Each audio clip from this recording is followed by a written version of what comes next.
Good morning everyone. आज geography में हम आपके लिए जो टॉपिक लेके आए हैं वो टॉपिक वैसे तो देखो आप नॉर्मली करोगे तो कर पाओगे, लेकिन थोड़ा सा हम आपको रिमाइंड करवा देते हैं। जो चैप्टर है आपका वो है परिवहन व संचार। क्या नाम है चैप्टर का? परिवहन व संचार। आज हमारे देश, हमारे विश्व के अंदर परिवहन की वजह से जो पूरा विश्व है वो जैसे कि इकट्ठा हो गया हो, एक साथ हो गया। तो जो हमारा वर्ल्ड है, संसार है, वो ग्लोबलाइजेशन, जो हमारा विश्व है, ऐसे लगता है कि सारे पास पास हो गए। किसकी वजह से? संचार एंड कम्युनिकेशंस की वजह से।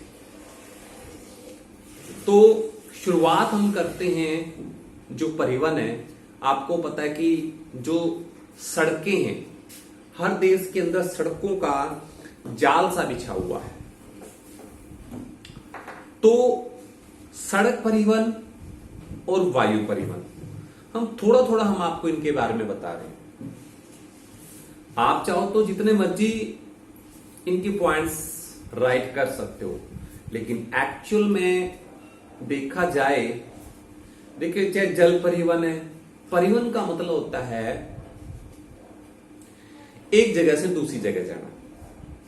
आपको यहां से चंडीगढ़ जाना है, दिल्ली जाना है, तो आपके पास रास्ता है। या तो आप सड़क से जा सकते हो, बाय ट्रेन भी जा सकते हो, बाय एयर जा सकते हो।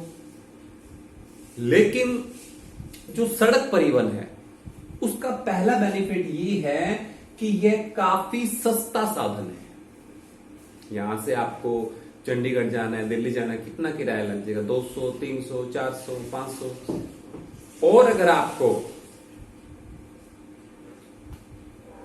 वायु परिवहन अगर आप यूज करते हो दिल्ली से चंडीगढ़, तो काफी कॉस्टली पड़ जाता है, काफी महंगा पड़ जाता है। तो जो वायु परिवहन है वो एक निश्चित मार्ग के ऊपर ही चलता है। ये नहीं कि जैसे आपको मान के चलो हिसार जाना है, हिसार से अग्रोहा जाना, तो ये नहीं कि आप एरोप्लेन के ड्राइवर को ये बात बोल दोगे कि प्लीज अग्रोहा के अंदर रोक देना 5-10 मिनट, मेरे को 10 मिनट बड़ोपल काम है, या धांगड़ काम है, या ये गांव में काम है। ऐसा नहीं होता वायु परिवहन के अंदर। वायु परिवहन के अंदर जहां पर वायु अड्डे बनाए गए हैं वहीं पर ही आया या जाया जा सकता है। लेकिन सड़क परिवहन पर हम किसी भी कोने में, किसी भी इलाके में जा सकते हैं। सड़कों का तो जाल बिछा हुआ है। कई सड़कें तो लोगों के घरों तक जा रही हैं। तो जो सड़क परिवहन है वो सस्ता है, लेकिन जो वायु परिवहन है वो बहुत ज्यादा एक्सपेंसिव, महंगा है।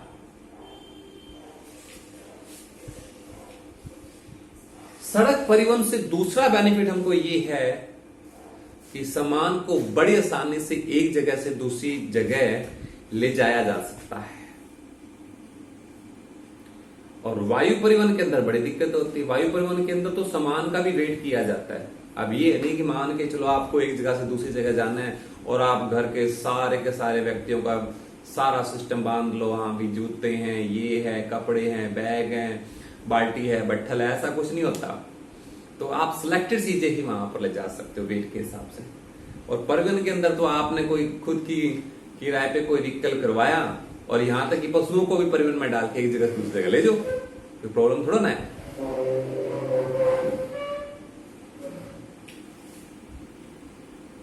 वायु परिवहन का दूसरा नुकसान क्या है? पैसा बहुत लगता है। आपको 200-250 किलोमीटर का सफर भी तय करना है तो 5 से 10 हजार रुपये आप मान के चलो। और कहां 200-300 के अंदर आप वहां से वहां पहुंच गए सड़क परिवहन में। वायु परिवहन का जो एकमात्र फायदा है वो यही है, समय की बचत होती है। आप दिल्ली से चंडीगढ़ जा रहे हो, आपने आंखें बंद की, दोबारा आंखें खोली, चंडीगढ़ आ गया। और अगर आप दिल्ली से चंडीगढ़ बस पे जा रहे हो तो आपको सारी दुनिया देखने को मिल जाएगी रास्ते में। तो आई मीन टू से जिंदगी दोनों ही जगह बेटर है। किस प्रकार से हम वायु परिवहन और किस प्रकार से दोनों चीजों को हम एडजस्टमेंट करते हैं। अब ये कहते हैं सड़कें पहाड़ी क्षेत्रों के अंदर भी बनाई जा सकती हैं। सड़कें पहाड़ी क्षेत्रों के अंदर भी बनाई जा सकती हैं, परंतु जो वायुयान होते हैं वो निश्चित मार्गों पर ही चलते हैं। जो आप, जैसा कि मैंने आपको पहले भी बताया था कि वायु मार्ग का मतलब ये नहीं जैसे शिमला रुक गए, मनाली रुक गए, कुल्लू रुक गए, चलो लद्दाख चलते हैं, आओ घूम के आते हैं वहां, चाहे चलो एरोप्लेन स्टार्ट करना भाई, ऐसा नहीं होता। वायु परिवहन के अंदर ऐसी फैसिलिटीज नहीं है, वो सिलेक्टेड जगह ही जाएगा। धूल भरी आंधियों के अंदर और मौसम के अंदर वायु परिवहन में प्रॉब्लम आ सकती है, लेकिन बारिश के अंदर भी सड़क परिवहन को आसानी से यूज किया जा सकता है। थोड़ा स्लो बट हम जा सकते हैं। आई होप कि आपको ये मार्गों के बारे में, परिवहन और वायु मार्ग के दोनों की क्वालिटी और डिसक्वालिटी पता चल गई होगी। चैनल को सब्सक्राइब करना ना भूलें। कल हम आपके पास इसी वक्त इसी टाइम फिर से एक नए टॉपिक से आपके साथ फिर से आपके सामने आएंगे। तब तक के लिए धन्यवाद।